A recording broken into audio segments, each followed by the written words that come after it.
श्रीलंका अपने इतिहास के सबसे भीषण आर्थिक संकट से गुजर रहा है। देश में इमरजेंसी लागू है।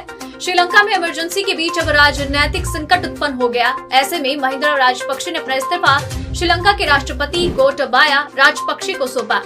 महिंदा राजपक्षे के बाद उनकी मंत्रिमंडल में स्वास्थ्य मंत्री रहे प्रोफेसर चन्ना जयसुमना ने भी राष्ट्रपति को अपना इस्तीफा सौंप दिया है। पीएम और स्वास्थ्य मंत्री ने अपने पद से इस्तीफा इस द्वीपीय देश में आर्थिक संकट को लेकर विरोध प्रदर्शन के दौरान हुई हिंसक झड़पों के बाद दिया। सोमवार को राजधानी कोलंबो में आर्थिक संकट को लेकर विरोध प्रदर्शन के दौरान हिंसा भड़क उठी। इस हिंसा के दौरान उपद्रवी तत्वों ने सत्ताधारी दल के एक सांसद की हत्या कर दी। अमेरिका के राजदूत ने हिंसा की निंदा की। पीएम पद से इस्तीफा देने के बाद महिंदा राजपक्षे ने आम जनता से संयम बरतने की अपील की है। उन्होंने ट्वीट करते हुए कहा, जब भावनाएं उच्च स्तर पर चल रही है, हमें ये याद रखना चाहिए कि हिंसा केवल हिंसा को जन्म देगी। महिंदा राजपक्षे ने कहा, हम जिस आर्थिक संकट में हैं, उस एक आर्थिक समाधान की जरूरत है। महिंदा राजपक्षे ने कहा, आर्थिक संकट के समाधान के लिए ये प्रशासन प्रतिबद्ध है। गौरतलब है कि आर्थिक संकट को लेकर विरोध प्रदर्शन कर रहे विरोधियों और महिंदा राजपक्षे के समर्थकों के बीच सोमवार को हिंसक झड़प हुई। महिंदा राजपक्षे ने समर्थकों के हमलों में 16 लोगों के घायल होने की बात सामने आई है।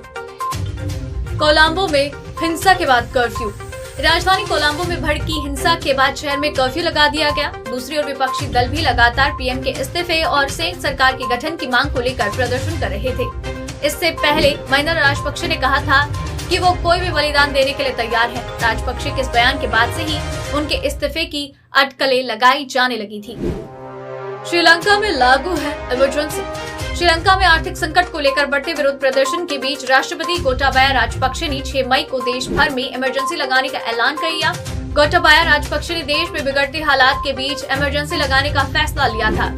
श्रीलंका में जब इमरजेंसी लगाने का फैसला लिया गया तो बड़े स्तर पर विरोध प्रदर्शन हो रहे थे। हजारों की तादाद में छात्र सड़क पर उतर आए और प्रदर्शन करने लगे।